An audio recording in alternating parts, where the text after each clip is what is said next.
Hello everyone, welcome back to my channel. This is Pramila Yadav. हम maths pedagogy पढ़ रहे हैं। मैथ्स पेडागोजी में हम टीचिंग मेथड्स यानी शिक्षण विधियां पढ़ रहे हैं। लास्ट क्लास में हमने इंडक्टिव एंड डिडक्टिव मेथड यानी आगमनात्मक और निगमनात्मक विधि के बारे में डिस्कस किया था। आज अगेन हम एक और टॉपिक डिस्कस करेंगे, एक और मेथड डिस्कस करेंगे जिसको हम कहते हैं heuristic method. Heuristic method, heuristic method यानी खोज विधि। ह्यूरिस्टिक मेथड को हम क्या कहते हैं? खोज विधि। ह्यूरिस्टिक मेथड को कई जगह आपको डिस्कवरी मेथड भी लिखा हुआ मिल जाएगा। डिस्कवरी मेथड, ह्यूरिस्टिक मेथड लिखा हो चाहे डिस्कवरी मेथड लिखा हो, एक ही मेथड की बात हो रही है, एक ही विधि की बात हो रही है।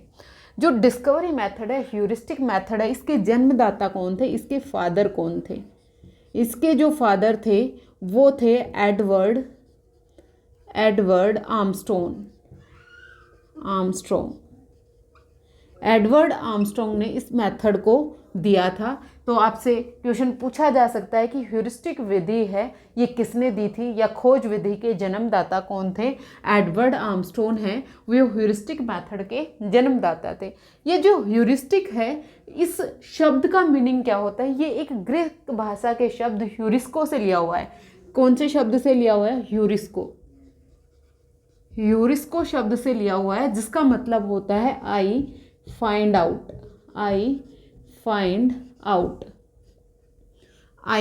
आउट। ह्यूरिस्को वर्ड से लिया हुआ है। अब ये जो ह्यूरिस्टिक मेथड है, ये किस प्रिंसिपल पर बेस्ड है, इसमें किस किस तरह से बच्चा लर्निंग करता है वो हम समझते हैं। खोज विधि है, ये बिल्कुल कॉन्ट्रास्ट होती है लेक्चर मेथड के। कॉन्ट्रास्ट टू लेक्चर मेथड के बिल्कुल कॉन्ट्रास्ट में होती है। लास्ट क्लास में हमने लेक्चर मेथड भी पढ़ा था, व्याख्यान विधि के बारे में भी पढ़ा था। व्याख्यान विधि में टीचर सेंटर में होता है, टीचर ही सब कुछ बता रहा होता है, वो एक मनोवैज्ञानिक विधि नहीं है। लेक्चर मेथड है, वो एक साइकोलॉजिकल मेथड नहीं है। लेकिन जो ह्यूरिस्टिक मेथड है, ये एक साइकोलॉजिकल मेथड है। आपसे कई बार ये भी पूछ लिया जाता है कौन सा मेथड है ये साइकोलॉजिकल मेथड है और कौन सा मेथड है जो साइकोलॉजिकल मेथड नहीं है, यानी ये मनोवैज्ञानिक विधि नहीं है। तो ये एक साइकोलॉजिकल मेथड है, ये एक साइकोलॉजिकल मेथड है। यानी साइकोलॉजिकल मेथड क्या होते हैं? ये मनोवैज्ञानिक मेथड होते हैं जो बच्चे की लर्निंग स्टाइल, बच्चे की लर्निंग पेस में, यानी जहाँ पर लर्नर को सेंटर में रखा हुआ होगा, यहाँ पर जो लर्नर होता है, यहाँ पर जो स्टूडेंट होता है, लर्नर होता है, वो सेंटर में होता है, लर्नर सेंटर में होता है। तो ये लर्नर सेंटर्ड मेथड होता है। तो इसको हम क्या कह सकते हैं? लर्नर सेंटर्ड मेथड होता है। जैसे हमने लेक्चर मेथड में पढ़ा था, वहाँ पर सब कुछ टीचर बता रहा था, टीचर सेंट्रिक मेथड था। टीचर क्लासरूम में आता था, वो अपने अकॉर्डिंग पढ़ता था। वहाँ पर जो टीचिंग लर्निंग मटेरियल था उनका भी ना के बराबर यूज होता था। जो स्टूडेंट था वो पैसिवली इंफॉर्मेशन को रिसीव कर रहा होता था, ग्रहण कर रहा होता था। लेक्चर मेथड में ये हम डिटेल में डिस्कस कर चुके हैं। अगर आपने लेक्चर मेथड देखना है, प्लेलिस्ट चेक कर लीजिए, आपको वहाँ पर मिल जाएगा। लेकिन ह्यूरिस्टिक मेथड में क्या होता है? ह्यूरिस्टिक मेथड बिल्कुल कॉन्ट्रास्ट है, बिल्कुल अपोजिट है लेक्चर मेथड के, क्योंकि यहाँ पर स्टूडेंट को सब कुछ करना होता है। यहाँ पर जो टीचर का रोल होता है वो ना के बराबर होता है। यहाँ पर जो टीचर है वो ना के बराबर रोल होता है। कई जगह तो अगर इस मेथड को हम एक्सट्रीम में यूज करते हैं, तो वहाँ पर टीचर बच्चे की हेल्प करने के लिए, बच्चे को गाइड करने के लिए, बच्चे को एनकरेज करने के लिए भी अवेलेबल नहीं होता। 100% बच्चे को ही अपना सब कुछ करना पड़ता है। तो यहाँ पर टीचर का रोल है वो ना के बराबर होता है। ये एक्टिविटी बेस्ड प्रिंसिपल पर काम करती है। इसका जो प्रिंसिपल है वो क्या है? Activity based. यहाँ पर बच्चा है वो खुद करके सीखता है, बच्चा अपने एक्सपीरियंस से सीखेगा, बच्चा अपने अनुभव से सीखता है। जब बच्चा अपने अनुभव से सीखेगा, जब बच्चा एक्टिविटी करके सीखेगा, तो यहाँ पर बच्चे में जजमेंट को लेकर अपना जो जजमेंट है वो बना पाएगा। यहाँ पर ओरिजिनलिटी डेवलप होती है, यहाँ पर बच्चे का सेल्फ कॉन्फिडेंस डेवलप होता है। यहाँ पर बच्चे में सेल्फ कॉन्फिडेंस है जो बच्चे में यहाँ पर डेवलप होता है। यहाँ पर ओरिजिनलिटी होती है, यहाँ पर ओरिजिनलिटी होती है, यहाँ पर अवेयरनेस ऑफ जजमेंट होती है। यहाँ पर क्या होती है? Awareness to judgement, awareness to judgement यहाँ पर होती है। यानी जब बच्चा प्रॉब्लम सोल्व कर रहा होता है, जब बच्चा समस्या समाधान कर रहा होता है, तो वो अपने बेस पर, अपनी मेंटल एबिलिटी के बेस पर कोई भी जजमेंट बनाता है। कोई भी जजमेंट बनाने के लिए यहाँ पर बच्चे के पास फ्रीडम होती है। फिर उसके अलावा हम बात करें, यहाँ पर ये जो मेथड होता है ये बच्चे में साइंटिफिक एटीट्यूड और मैथमेटिकल एटीट्यूड है वो डेवलप करता है। यहाँ पर बच्चे में साइंटिफिक एटीट्यूड भी डेवलप होता है, साइंटिफिक एटीट्यूड भी डेवलप होता है, या फिर मैथमेटिकल एटीट्यूड भी यहाँ पर बच्चे में डेवलप होता है। एग्जाम्पल से हम समझते हैं, जैसे बच्चे के सामने एक प्रॉब्लम दे दी गई कि एक क्यूबॉइड है, हमें इसकी निकालनी है वॉल्यूम। एक क्यूबॉइड है, क्यूबॉइड की आपको क्या निकालनी है? वॉल्यूम निकालनी है। ये जो क्यूबॉइड है इसकी डायमेंशन है मैं मान लूँ L centimetre, H centimetre and B centimetre. ये आपको इसकी डायमेंशन दे रखी है और आपको इसकी क्या निकालनी है? वॉल्यूम आपको फाइंड आउट करनी है। ये बच्चे के सामने प्रॉब्लम आई। जब बच्चे के सामने प्रॉब्लम आती है तो बच्चा इसकी समस्या का समाधान करने की कोशिश करता है। एक बच्चे ने सोचा मुझे इस क्यूबॉइड का अगर वॉल्यूम निकालनी है, मैं किस तरह से निकाल सकता हूँ? अगर मुझे यूनिट क्यूबॉइड मिल जाए, कुछ यूनिट क्यूबॉइड मिल जाए। यूनिट क्यूबॉइड का मतलब क्या हो गया? 1 सेंटीमीटर के कुछ क्यूबॉइड मिल जाए।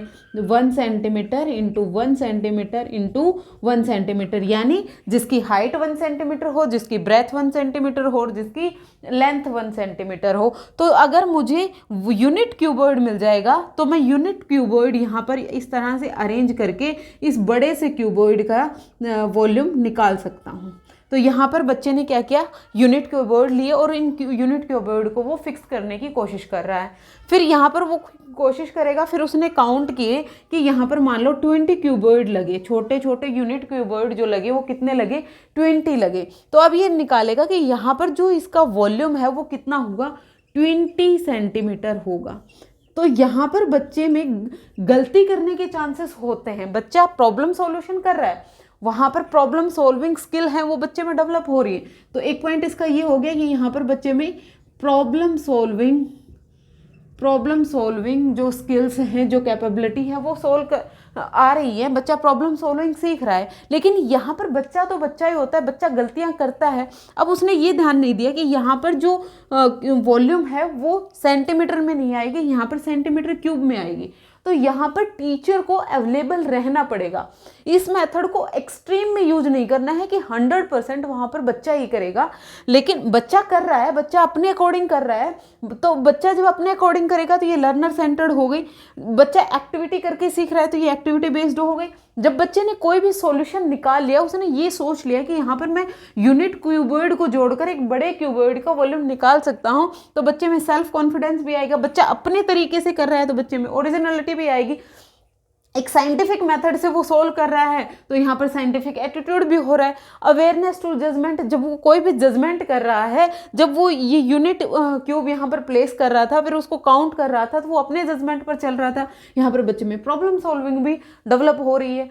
तो ये जो मेथड है ये साइकोलॉजिकल तो है। बच्चे में मैथमेटिक्स की टीचिंग क्या कहती है? मैथमेटिकल टीचिंग कराने के पीछे रीज़न ये होता है कि हम बच्चे में मैथमेटिकल लॉजिकल रीजनिंग डेवलप कर पाएँ, हम बच्चे में लॉजिक्स डेवलप कर पाएँ, हम बच्चे में रीजनिंग डेवलप कर पाएँ। तो इस मेथड से बच्चे में लॉजिकल रीजनिंग भी आती है, यहाँ पर बच्चे के लॉजिक्स भी डेवलप होते हैं, यहाँ पर बच्चे के लॉजिक्स भी डेवलप होंगे, यहाँ पर बच्चे के जो तर्क शक्ति है वो भी डेवलप होती है। लेकिन आपको ध्यान क्या रखना है, यहाँ पर इसको एक्सट्रीम में यूज नहीं करना है। जहाँ पर भी एक्सट्रीम में यूज किया जाएगा वहाँ पर दिक्कत हो जाएगी। एक सबसे इम्पॉर्टेंट, यहाँ पर जो बच्चा है वो इंक्वायरी बेस्ड अप्रोच का यूज करता है। यहाँ पर बच्चे में इंक्वायरी की जो कैपेसिटी है वो डेवलप होती है। यहाँ पर बच्चा इंक्वायरी स्पिरिट, इसमें बच्चे में इंक्वायरी स्पिरिट है वो डेवलप होगी। एंड यहाँ पर बच्चे में ऑब्जर्वेशन स्किल्स भी डेवलप होती हैं एंड ऑब्जर्वेशन स्किल्स भी यहाँ पर बच्चे में डेवलप होती हैं। बच्चा अवलोकन करना सीखता है, बच्चा ऑब्जर्वेशन करना सीखता है। जैसे इस एग्जाम्पल में बच्चे ने देखा कि ये एक बड़ा क्यूबॉइड है, इसको ऑब्जर्व किया, इसका अवलोकन किया कि यहाँ पर मैं छोटे छोटे यूनिट्स लगाकर इसकी समस्या का समाधान कर सकता हूँ। यहाँ पर बच्चा सेल्फ एक्टिविटी करता है। यहाँ पर बच्चा क्या कर रहा है? सेल्फ एक्टिविटी कर रहा है। सेल्फ एक्टिविटी, सेल्फ एक्टिविटी, या फिर हम यहाँ पर कह सकते हैं सेल्फ लर्निंग, या फिर क्या कह सकते हैं? Self learning. यहाँ पर बच्चा खुद ब खुद सीख रहा है। यहाँ पर टीचर है, उसका रोल बहुत कम होता है। ये जो मेथड होता है ये लोअर क्लासेस के लिए अप्रोप्रिएट नहीं होता है। छोटी क्लासेस के लिए हम इस मेथड का यूज नहीं कर सकते हैं, क्योंकि बच्चे को हर एक स्टेप पे टीचर की ज़रूरत होती है। इस मेथड में टीचर के रोल को बहुत कम बताया गया है। हर्बर्ट स्पेशनर है, वो कहते हैं कि जितना पॉसिबल हो सके उतना कम से कम बच्चे को बताया जाए और बच्चे को ज़्यादा से ज़्यादा फाइंड आउट करने के लिए एनकरेज किया जाए, उसे प्रोत्साहित किया जाए। बच्चे को आप इनकरेज करेंगे उतना ठीक है, लेकिन जब बच्चा एक समस्या का समाधान कर रहा है और बार बार वो उस समस्या का समाधान करने में विफल रहा, वो उस समस्या का समाधान नहीं कर पा रहा है, तो बच्चे में फ्रस्ट्रेशन आ सकती है, बच्चा उस काम को करना ही बंद कर देगा। तो यहाँ पर टीचर है, उसका होना ज़रूरी होता है। इसीलिए इस मेथड को हम एक्सट्रीम में यूज नहीं कर सकते कि 100% टीचर के रोल को आप नेग्लेक्ट कर दें और लर्नर है उसका 100% रोल कर दें, क्योंकि बच्चा फिर भी बच्चा ही होता है, उसे सीखने के लिए टीचर की ज़रूरत होती है। तो यहाँ पर ये इंक्वायरी की स्पिरिट डेवलप करता है, अच्छी बात है। ऑब्जर्वेशन स्किल से डेवलप करता है, अच्छी बात है, लेकिन इसके डीमेरिट्स भी हैं। ये बच्चे में फ्रस्ट्रेशन भी ला सकता है। लोअर क्लासेस में हम इसको अप्लाई नहीं कर सकते हैं। उसके अलावा ये बहुत ज़्यादा टाइम टेकिंग है। अगर हर एक टॉपिक हम इसी मेथड से करवाने लगे तो पूरे साल में सिलेबस को हम कवर ही नहीं कर पाएंगे। तो ह्यूरिस्टिक मेथड जो है, खोज विधि जो है, इसके जन्मदाता कौन थे? एडवर्ड आर्मस्ट्रॉन्ग है, ये इसके जन्मदाता थे। इन्होंने ही इस मेथड को दिया था। ह्यूरिस्टिक शब्द है, ये ह्यूरिस्को से आया, जिसको आई फाइंड आउट कहते हैं। आपको क्या ध्यान रखना है? ये जो मेथड है ये एक साइकोलॉजिकल मेथड है, यानी एक मनोवैज्ञानिक विधि है। ये बच्चे के इंडिविजुअल डिफरेंसेस को कैटर करती है। हर एक बच्चे का सीखने का तरीका अलग होता है, सीखने का रेट अलग होता है। बच्चे को यहाँ पर पूरा स्पेस मिलता है, वो अपने अकॉर्डिंग सीख सकता है, अपनी जो मेंटल पावर है उसका यूज कर सकता है, अपने जजमेंट खुद ले सकता है, अपने इवेल्युएशन के तरीके वो खुद ढूंढ सकता है। यहाँ पर वो दूसरों पे डिपेंडेंट नहीं होता। जैसे लेक्चर मेथड में सब कुछ टीचर बता रहा था, बच्चे की एक्टिविटी ना के बराबर थी। बच्चा जहाँ पर एक्टिविटी नहीं करेगा वहाँ पर बच्चे के सीखने के चांसेस बहुत कम हो जाते हैं। लेकिन यहाँ पर तो बच्चा सेल्फ एक्टिविटी कर रहा है, यहाँ पर तो बच्चा सेल्फ लर्निंग कर रहा है, तो यहाँ पर सीखने के चांसेस बहुत ज़्यादा होते हैं। ये जो मेथड होता है ये लर्नर सेंटर्ड होता है, एक्टिविटी बेस्ड होता है। यहाँ पर जब बच्चा एक्टिविटी करता है तो बच्चा अपने एक्सपीरियंस से सीखेगा, अपने अनुभव से सीखता है। जब बच्चा अपने अनुभव से सीखता है तो उस सीखने में ओरिजिनलिटी होती है, सेल्फ कॉन्फिडेंस बच्चे में डेवलप होता है। बच्चे को लगता है कि यस मैं भी ये कर सकता हूँ। उसके अलावा बच्चे में जजमेंट को लेके अवेयरनेस होती है। ये बच्चे में साइंटिफिक एटीट्यूड यानी मैथमेटिकल एटीट्यूड भी डेवलप करता है। ये बच्चे की लॉजिकल थिंकिंग को भी डेवलप करता है, क्योंकि जब बच्चा खुद करता है, कोई भी काम खुद करेगा तो बच्चा बेहतर तरीके से सीखेगा। एक आप कर सकते हैं यहाँ पर बच्चे में क्रिटिकल थिंकिंग, यहाँ पर बच्चे में क्रिटिकल थिंकिंग भी डेवलप होती है। क्रिटिकल थिंकिंग भी यहाँ पर बच्चे में डेवलप होती है। बच्चा जब किसी भी समस्या का समाधान करता है तो वो एक समस्या के समाधान डिफरेंट तरीके से यानी डाइवर्जेंट थिंकिंग का यहाँ पर यूज करता है।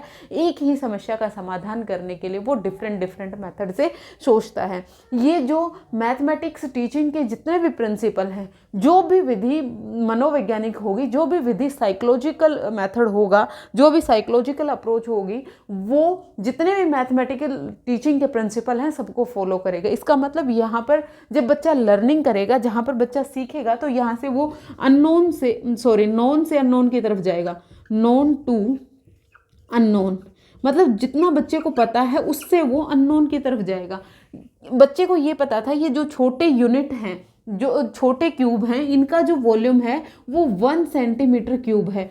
तो उसे ये पता था, अब उसे बड़े का वॉल्यूम निकालना था। तो उसने क्या किया, इन सबको एक साथ असेंबल किया और उसने ये जो क्यूब है वो काउंट कर ली। एक का इतना होता है तो 20 का कितना होगा, 20 सेंटीमीटर क्यूब हो जाएगा। मतलब बच्चे को जितना पता था उससे शुरू किया और अननोन पर वो गया। इसी तरह से हम कह सकते हैं ये कॉन्क्रीट से एब्स्ट्रैक्ट जाएगा, यानी मूर्त से अमूर्त की तरफ, मूर्त से अमूर्त की तरफ। बच्चे के सामने कॉन्क्रीट ऑब्जेक्ट्स पहले प्रेजेंट होंगे, बच्चे के सामने मूर्त चीज़ें पहले प्रेजेंट होंगी, मूर्त चीज़ों के साथ वो एक्सपीरियंस करेगा और फिर उसके बाद वो एब्स्ट्रैक्शन अपने माइंड में बनाता है। जब भी मैथमेटिक्स हम पढ़ाते हैं बच्चे को कॉन्क्रीट टू एब्स्ट्रैक्ट ही पढ़ाते हैं, बच्चे को पहले रियल लाइफ से जोड़ते हैं। यहाँ पर बच्चे रियल लाइफ में जो भी चीज़ें उसके सामने प्रेजेंट है, जो मूर्त चीज़ें प्रेजेंट हैं, वहाँ से लर्निंग शुरू करेगा। और जो चीज़ें उसके सामने प्रेजेंट नहीं है, एब्स्ट्रैक्शन में यानी हाइपोथेसिस की फॉर्मेशन तक यहाँ पर बच्चा सीख पाता है।